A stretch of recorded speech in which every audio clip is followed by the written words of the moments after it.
ఏది అయినా ట్రై చెయ్యి ఆచి చికెన్ మసాలా. ఆచి చికెన్ మసాలా. యుద్ధంపై బిగ్ బ్రేకింగ్ అప్డేట్ అయితే వచ్చింది.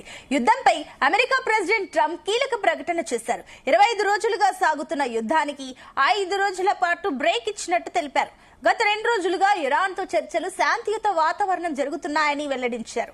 ఈ 5 రోజుల పాటు ఇరాన్ అణు విద్యుత్ కేంద్రాలపై దాడులు జరపబోమని ట్రంప్ స్పష్టం చేశారు.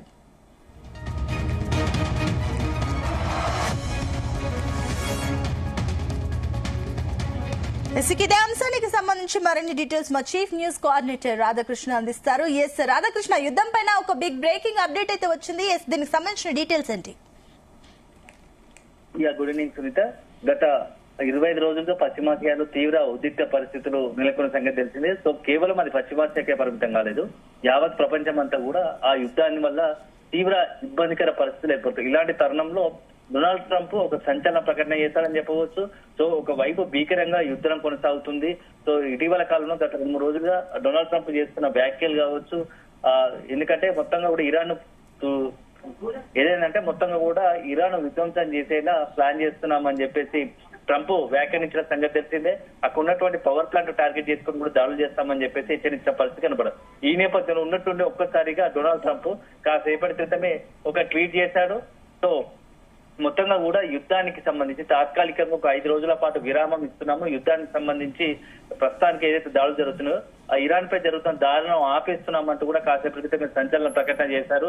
సో ఎందుకంటే ఇటీవల కాలంలో వరుసగా ఇరాన్ కి సంబంధించి పవర్ ప్లాంట్లు కావచ్చు, అదేవిధంగా విద్యుత్ ఏదైతే అణు స్థావరాలు కావచ్చు, ఇతరత్ర ఇరాన్ కి సంబంధించినటువంటి క్షిపణికి సంబంధించిన కేంద్రాలు కావచ్చు, వాటి టార్గెట్ గా చేసుకుని పెద్ద ఎత్తున విట్టుకుపడుతున్న సంగతి తెలిసిందే. అయితే ఇజ్రాయెల్ కు వెనుక ఉండి ఈ అమెరికా నడిపిస్తున్న సంగతి తాజాగా కూడా ఇటీవల నిన్న ఉన్న జరుగుతున్న పరిణామాల నేపథ్యంలో అవసరమైతే డైరెక్ట్ గానే అమెరికా ఆర్మీ కూడా ఈ రంగంలోకి దిగి ఇరాన్ పై దాడి చేయాలనుకుంటున్నా అంటూ ఆలోచిస్తున్నట్టు కూడా వార్తలు వచ్చాయి. కానీ ఇలాంటి తరంలో ఒక్కసారిగా డొనాల్డ్ ట్రంప్ అనూహ్యంగా యుద్ధానికి తాత్కాలికంగా పులి స్టాప్ పెడుతున్నాము, ఒక 5 రోజుల పాటు కాల్పులు ఎలాంటి కాల్పులు ఉండబోవు, దాడులు ఉండబోవు అని చెప్పేసి ప్రకటించారు. అదే సందర్భంలో ఇరాన్ తో గత 2 రోజులుగా జరుగుతున్న చర్చలో కొంత ముందడుగు పడ్డది. సో కొంత సానుకూల వాతావరణం ఉంది.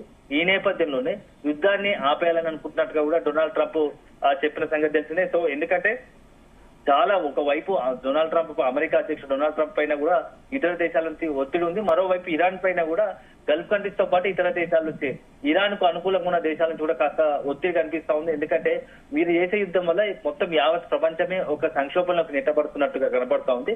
సో వెంటనే చర్చల ద్వారా మీ సమస్యను పరిష్కరించుకోండి, ప్రస్తుతానికైతే శాంతి నెలకొనాలి అని చెప్పి పశ్చిమాసియాలో శాంతి నెలకొంటేనే బాగుంటుంది అని చెప్పేసి ప్రపంచ దేశాలు కూడా భారత్ తో పాటు అనేక దేశాలు కూడా కోరుతున్న పరిస్థితి కనబడుతుంది. ఈ నేపథ్యంలో ఈ యొక్క ప్రపంచ దేశాల ఒత్తిడి మేరకే ఇటు ఇరాన్ కావచ్చు, అటు విధంగా అమెరికా అధ్యక్షుడు డొనాల్డ్ ట్రంప్ కూడా కొంత వెనక్కి తగ్గినట్టుగా తెలుస్తోంది. సో నిన్న మొన్నటి వరకు ఎట్టి పరిస్థితుల్లో వెనక్కి తగ్గేది లేదు, ఇరాన్ కు మొత్తం పూర్తి స్థాయిలో ఇరాన్ విధ్వంసం చేసేదాకా వదిలిపెట్టేది లేదన్నట్టు వ్యాఖ్య చేసినటువంటి డొనాల్డ్ ట్రంప్ ఇప్పుడు ఇంటా బయట ఒకవైపు అమెరికా నుంచి కూడా పెద్ద ఎత్తున అతనిపై ఒత్తిడి పెరుగుతా ఉంది. మనకు కాందాని కోసం అంటే ఒక ఇజ్రాయెల్ కోసం మనం ఇంత ఆరాటపడి యుద్ధంలో అంటే దాదాపుగా వేల కోట్లు మనం ఖర్చు పెట్టాల్సి వస్తుంది. సో దీనివల్ల అమెరికా కొరిగిన లాభం ఏంటి, నష్టం అల్టిమేట్ గా ఆ ఖజానాకు నష్టం జరగలేదు తప్ప అని చెప్పేసి కొంత అక్కడ ఉన్నటువంటి ఆర్థిక రంగ నిపుణులు కావచ్చు, ఇతరత్ర అక్కడ అమెరికాలో కూడా ఇతర రాజకీయ పక్షాలు కావచ్చు డొనాల్డ్ ట్రంప్ పై ఒత్తిడికి తీసుకొచ్చిన ప్రయత్నం కనబడుతుంది. ఇది ఇప్పుడు ఇంటా బయట విమర్శలు తలెత్తడంతో సో డొనాల్డ్ ట్రంప్ అనూహ్యంగా ఈ నిర్ణయం తీసుకున్నట్టుగా తెలుస్తోంది. మరోవైపు ఇరాన్ కూడా కాస్త ఇప్పటికే అత్యంత కీలకమైన లీడర్ను కోల్పోయింది. ఎందుకంటే ఇరాన్ సుప్రీం గా దశాబ్దాల కాలం పాటు ఇరాన్ ముందుండి నడిపించినటువంటి అయతుల్లా ఖమేనీ తో పాటు అత్యంత కీలకమైనటువంటి 48 మంది మొత్తం టీం, అంటే దాంట్లో రక్షణ శాఖ మంత్రితో పాటు ఇతర కీలకమైనటువంటి అధికారులు మంత్రులు కూడా చనిపోయిన పరిస్థితి.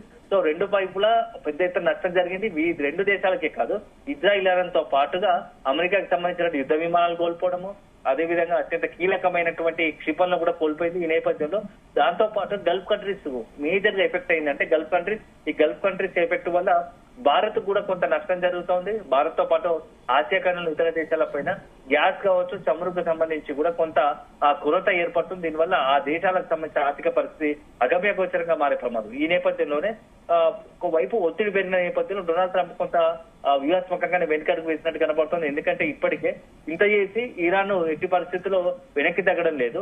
సో పరువు పోతున్న పరిస్థితి కనబడుతోంది. ఎందుకంటే ఇప్పటికి కూడా వెనకడుగు వేయకపోతే అల్టిమేట్ గా యుద్ధంలో అమెరికా ఓటమి పాలైంది, అమెరికా పరువు ప్రతిష్టకే భంగం కలిగే అవకాశం ఉంటుంది. ఎందుకంటే మొత్తం ప్రపంచ దేశాల దృష్టిలో అమెరికా చురుకనయ్యే ప్రమాదం ఉందనే విషయాన్ని పసిగట్టినటువంటి డొనాల్డ్ ట్రంప్ దాని నుంచి ముందుగానే బయటపడడానికి ఇలాంటి నిర్ణయం తీసుకున్నారు కావచ్చు అని చెప్పేసి కూడా కొంత అభిమాత్రం. ఇది ప్రస్తుతం ఈ యొక్క 5 రోజుల సమయం అనేది చాలా కీలకమైనది.